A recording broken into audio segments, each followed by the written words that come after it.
Comrades, at the end of the 1930s, Leon Trotsky, the great Russian revolutionary, said that capitalist society toboggans with closed eyes towards an economic and military catastrophe. Trotsky's words were prophetically, tragically correct.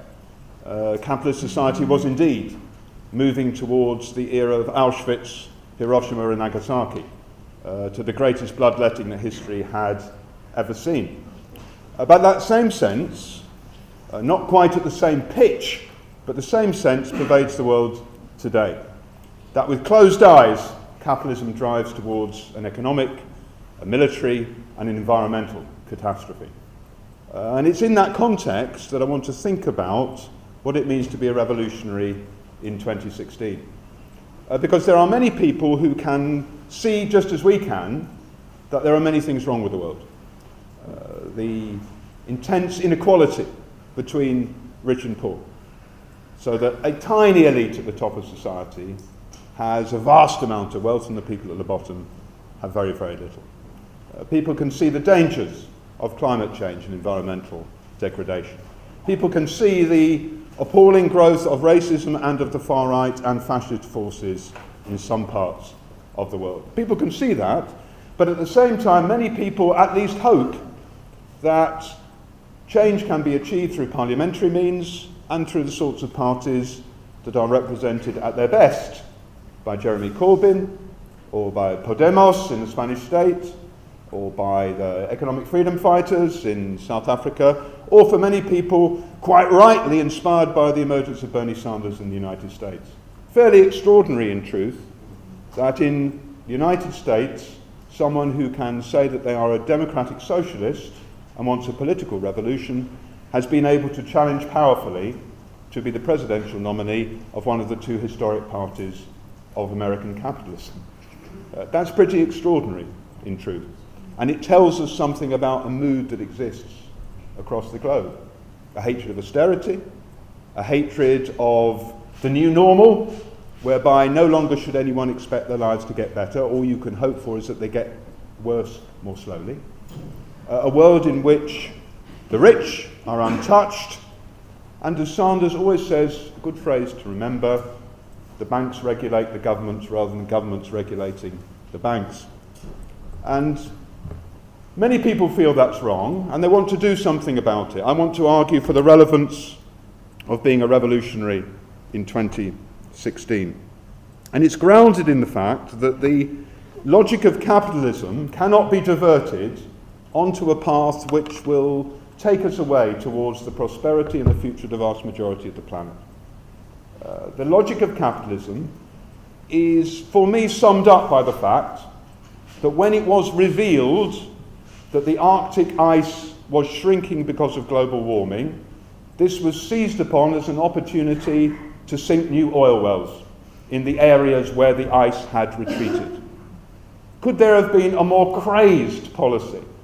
The world is falling apart, let us hasten it. And clearly it doesn't make sense. For a long period of time, the more wealthy elements of the world will be able to protect themselves from climate change. But in the end, they will not. If the whole planet is destroyed, however much money you have, however gilded and elite you are, you will go down with it. But just as with nuclear weapons, the logic of capitalism operates that at any individual firm, it makes sense to continue profit-seeking behaviour even if the overall effect is absolutely catastrophic. And this is one of the features of capitalism, the separation between those who own and control and those who do not own and control, and the separation between the units of capital leads to a competition in which, at the level of the individual firm, there is intense planning, but at the system as a whole, there is planlessness. There is no overriding logic that drives the system forward except that of the profit of the individual actors, which sets them against one another, but also sets them against us and leads to the most appalling consequences. And the difficulty with all the other non-revolutionary solutions to that problem is that they come up against a number of obstacles which I want to talk about. The first is that power does not really lie in Parliament. Elections are not irrelevant, not at all. But power doesn't ultimately lie in Parliament. Let's take a very, very simple case. Over the last year or so, quite rightly, there has been intense attention on the fact that giant corporations do not pay their taxes. This is not a question of the revolutionary dispossession of the capitalist class. It's a question of corporations paying what they owe according to the laws that exist. And yet we find an extraordinary statistic that came out 2 days ago, that Facebook, for example, the HMRC, the British tax authorities, have paid more to Facebook for adverts on Facebook than Facebook has paid in tax to the British Exchequer.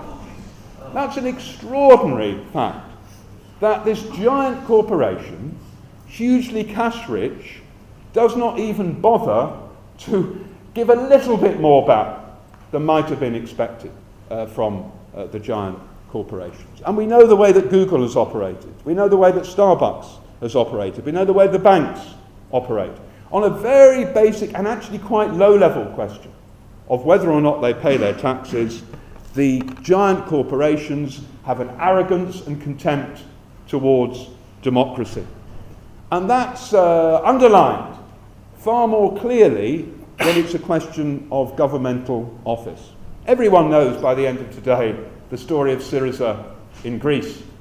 But it was the sharpest example of what happens when a group of citizens of a country vote against the way that the powers across Europe determine they ought to vote. That they are steamrollered, they are ignored, they are broken by that system if it is kept purely within the parliamentary sphere. And it's not the only example. If it were, then perhaps people could say, look at Greece, small country, very heavily indebted, not really able to break free of the world system. But it would be different if it were a big country. Except, just across the channel from here, we know that in France, President Hollande was elected as the left-wing socialist prime minister some 6 years ago. He won also the majority in parliament, won the majority in every regional election in France, and for a very brief period instituted some reforms, some minor taxation changes to take more from the rich. The reaction from the bond markets, from the stock exchanges, from the bankers was revolt. Revolt! And therefore Hollande gave in, began to attack the working class, began to impose austerity in a way that was at least as determined as the right-wing government before him, whipped up racism against women who wear the veil, against the Roma, and the result is a French society in which racism prospers and the alienation and bitterness against Hollande has fueled the rise of the Front National and Marine Le Pen. That's the reality of what happened under a left government in France. Not a small country, not a heavily indebted country, a country very much like here. And if you go back in history, you know, the Labour Party has not always been as right-wing as it was under Tony Blair. For a long period, the Labour Party used to promise major changes inside society in the interests of working class people.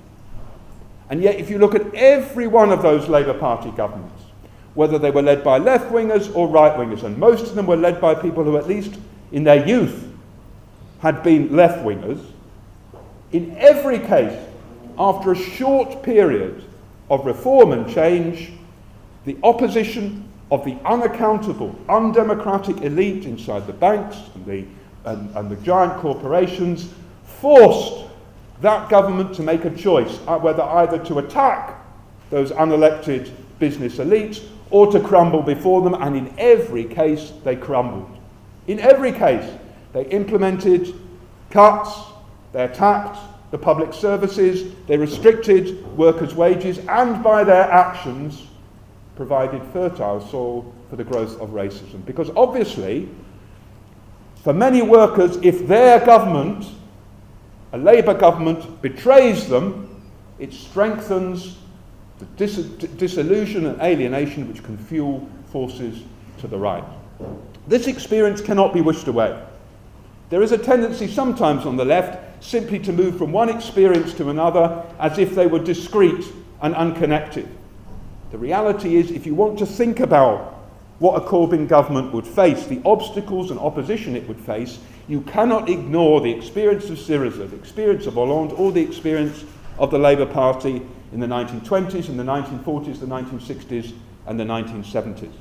To do so is to turn your back on theory, on history, on ideas, but also the warning that comes from those experiences.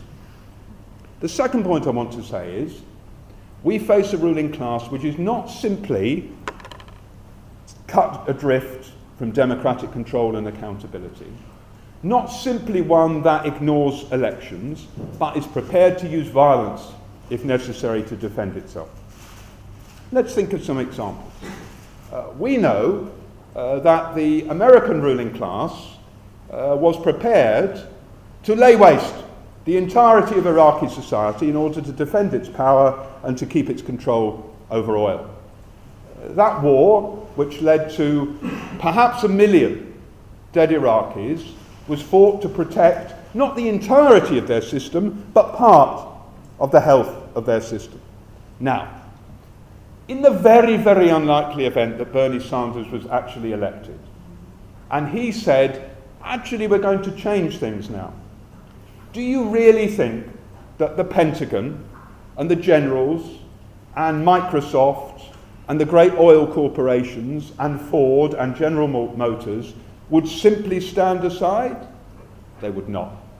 They wouldn't care whether he was supported in a vote. They would use financial means, economic means, investment strikes, all of the methods that we used against the Labour governments in the 60s and the 70s, and in the end, they would be prepared to use violence. In the end, they would be prepared to use violence. That's a terrible reality, but it is the truth. You know, it was extraordinary. Just days after Corbyn was elected, the Sunday Times ran an interview with a general in which he said, we would not allow Corbyn to attack the armed forces, to get rid of Trident, or to lower Britain's position in the world.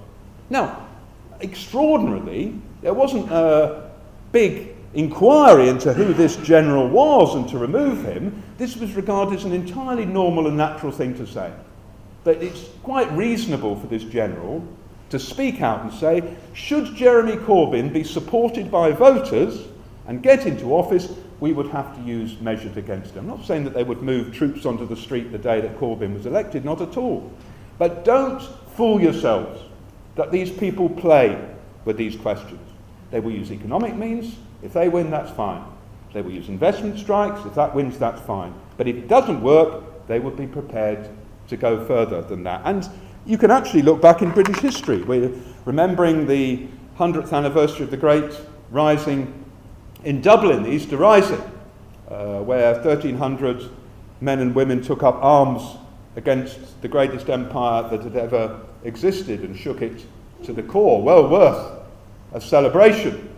But just a few years before that, in March of 1914, the British government had decided that perhaps it would have to allow some measure of national independence for Ireland, which was of course part of the British Empire at the time. The response of British Army officers was to say that they would refuse to obey orders to disarm the Ulster volunteers who were fighting to prevent the national liberation of Ireland. To refuse, they would refuse to do it. The British Army rebelled against the British state. And the response of the British state was to give in to them. To give in to them, so at the end of that, who resigned? The Minister of War and the head of the armed forces resigned, and Ireland was not given its national freedom. These are the sort of examples which anyone who is serious about change inside society has to know is true. We face a ruling class which is determined, violent, militaristic, undemocratic, unaccountable, centralised and determined.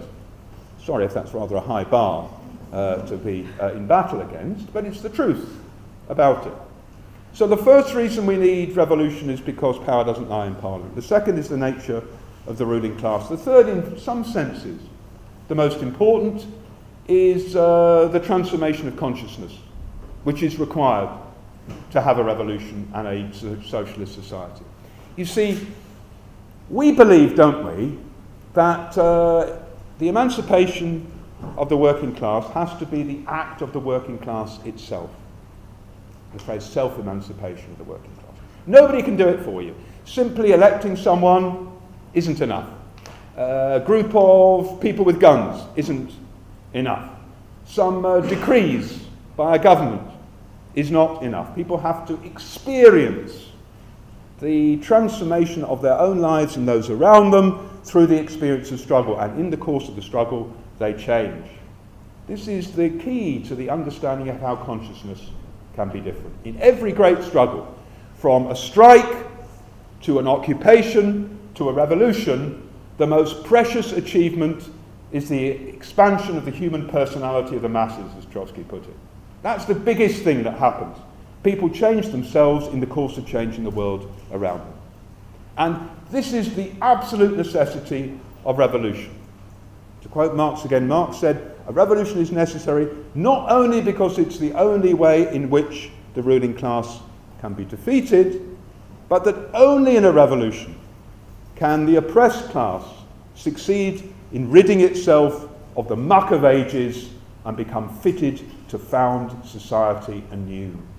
That only through going through that experience of revolution is it possible for people in their millions or in their billions to become people who are conscious of their own power and their own ability to change the world."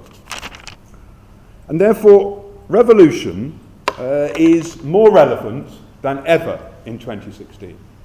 That, of course, we want to work on a day-to-day basis and a strategic basis with as broad a range of people about the issues around which all of us can unite, against racism, in support of the junior doctors, against climate change, against sexism, against homophobia, against all the issues that divide workers. We want a big movement around all those questions, not one which is narrowed by the question of whether you believe in revolution or not. Which is why the 19th of March demonstrations are central for us, why next Wednesday as many as possible should be on the junior doctors' picket lines. Of course, but in the course of those struggles, we need to raise the argument about revolution. Because only a stronger revolutionary component will be able to take forward the struggle at key moments. You see, when I think about the Egyptian revolution, for example, the Egyptian revolution was an extraordinary achievement against one of the most brutal ruling classes, the Mubarak regime in Egypt, backed to the hilt by American imperialism, vicious, ruthless, undemocratic regime. An extraordinary achievement of people taking to the streets, filling the squares, striking in the factories, bringing together the power of the working class, organised, and the mass mobilisations on the street. And in the course of it, people changing their views about the relationship between men and women, between Muslims and Copts, between young and old, the whole of Egyptian society opening up in a way that showed the emancipatory possibility when the masses move. You look at Egypt now, it's a prison house. It's a prison house with the Egyptian general El-Sisi, who led a counter-revolution and crushed every aspect of emancipation that had emerged in 2011. And the reason for that is it wasn't inevitable. It was because the half-revolution stopped at a half-revolution. It removed some of the worst ogres of the Mubarak regime. It did not remove the structural components of the regime. The same people essentially owned and controlled the things as they had done under Mubarak. And therefore, for a while, their heads were down. And they grudgingly had to accept major transformation and change. But in the end, they came back with a vengeance and will seek to wipe out those who led the revolution. And what that tells us is that those who half make a revolution dig their own graves. And there will be always moments of working class emancipation where the argument will be, do we go forward or do we go back? And we need a strong revolutionary component which is capable of taking things forwards rather than backwards. People sometimes think that this question of revolution or reform isn't important in Britain at the moment, because after all, we are not in a revolutionary situation. We are not teetering on the brink about whether we should move towards Soviets or workers' councils rather than parliament. It can be indefinitely postponed. It cannot be indefinitely postponed because it shapes the sort of resistance we have at the moment. What are the components of a revolution? Firstly, a mass strike. Every great revolution is based upon large-scale strikes by working people. This is the strongest element of workers' power. And without it, revolutions simply don't happen. And because of that, because of our vision of the future, it means that we put great emphasis upon workers' struggles, upon workers themselves fighting back and refusing to give in to the demands of bosses and the state. The vision of working class people being able to transform the world conditions the sort of policies and structures that we have at the moment. And we can see that actually in Britain there is a low level of strikes. I wish it were different, but there's quite a low level of strikes. The junior doctor's strike is fantastic, but in truth it sticks out so much because there are so few national strikes in Britain. Hugely tenacious and inspiring local struggles, but national strikes are fairly few. The mistake would be to have the illusion that what I believe is a plateau is a plain. You know the difference between a plateau and a plain. Plateau is a flat bit in between two great spikes or mountains. A plain goes off forever into the deep future.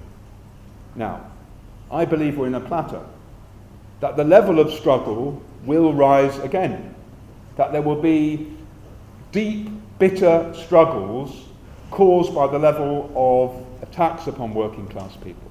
If you look across Britain, there is a growing bitterness, just as there is in every other part of the world in truth.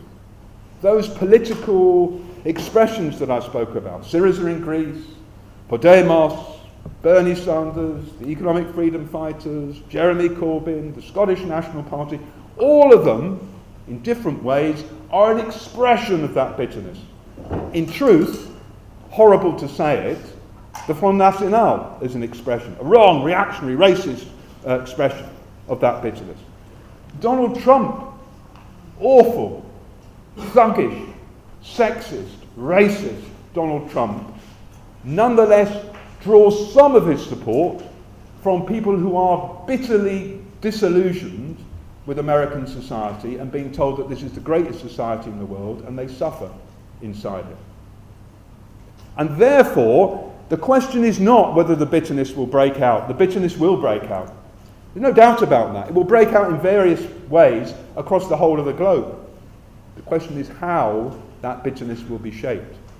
It can either be shaped leftwards, towards hope and unity and liberation, or it can be dragged off rightwards towards racism, hatred, scapegoating, homophobia, and so on.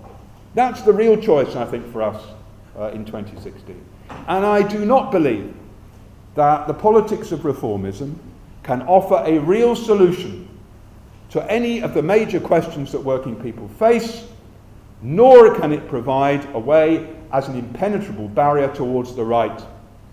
The only way that you can pull huge numbers of people towards the left rather than to the right is around a project that offers genuine transformation in society, not just some tinkering at the edges of it. This is the question that we face in front of us now. In addition, our understanding of the need for a deeper form of democracy, much deeper than the pathetic level of democracy we're offered at the moment, where only very few decisions in society are open to democratic control. That also conditions our action in the here and now. We are not hidebound by simply going along with the options that the system offers us. We look beyond that towards a more democratic society, one where every aspect of social life is discussed, debated, argued about, voted on. Why shouldn't we decide, communities and workers, what our health service looks like, or what our schools are like? Why aren't our schools based upon the decisions of teachers, of parents, and most importantly of school students themselves about how schools should be run and what sort of education people should be able to benefit from? Why isn't the decision about what is produced, how it's produced, and to whom it's distributed decided by the collective decision of everyone rather than a tiny elite cut off from accountability and democratic control? Would we really have a world that was as unbalanced as the one in which we live at the moment if all of us decided what should be done? It would be incomparably better than the decisions of the managerial elite who decide society at the moment. And that vision is one that comes from a revolutionary understanding of the possibility, going beyond Parliament and people doing it for us, to one of a deeper democracy inside society. Finally, I want to talk about the necessity of organisation and of a revolutionary party. The notion of a party has been attacked in recent years, although you'll notice all those examples I spoke about, Podemos, Syriza, the EFF, Sanders, the SNP, Corbyn, and so all of those are parties. And lots of people quite like the Green Party, which is a party. So the argument is less now, I think, about whether you need a party as to what sort of party you need. And our argument is we need one organisation, because all of us as individuals are really powerless. We can have fantastic ideas, but unless you are part of something which is organised, you cannot shape society around you. You can try and shape your own head, but that's not really going to transform the world around you. And in the end, the world will shape your head. So we need organisation. And organisation makes a difference. The 19th of March would not be happening, in truth, without the initiative of the Socialist Workers' Party and the wider movements in which it works. The great movements against the war in Iraq would not have happened without the Socialist Workers' Party and the wider movements in which it worked. The movement that stopped the rise of the British National Party and the EDL would not have happened without the Socialist Workers' Party, Unite Against Fascism, and the wider movements in which it worked. The crucial thing is the breadth, the numbers, the wider movement. But it takes always initiative and expression to bring wider numbers of people into play. And therefore the necessity of revolutionary organisation is raised sharper than ever.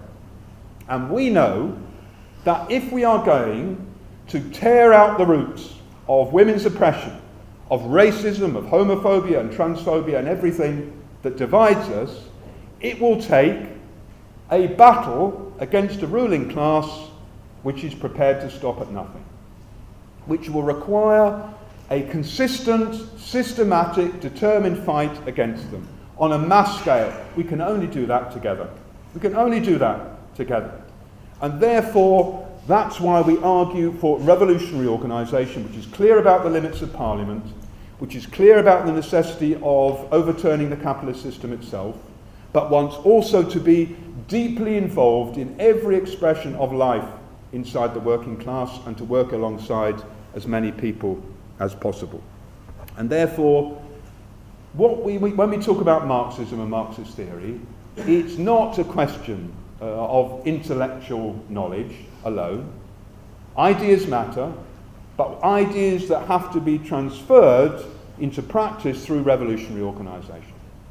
And those of you who are not in the Socialist Workers' Party, I'd urge you to become part of it, to work with us, and to join us. It's not a career path. I'm not offering you the guarantee of fame and fortune. Regrettably, it's not a guaranteed path to fame and fortune.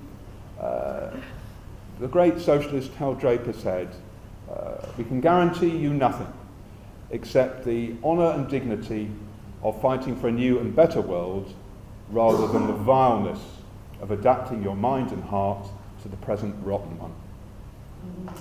And actually that's a great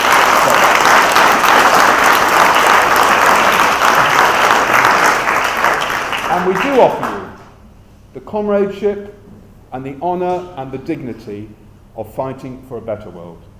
And I hope that all of us feel inspired from today and we can go out of it more determined to be part of the struggle, and I hope you'll join us and become part of the SWP. Thank you very much.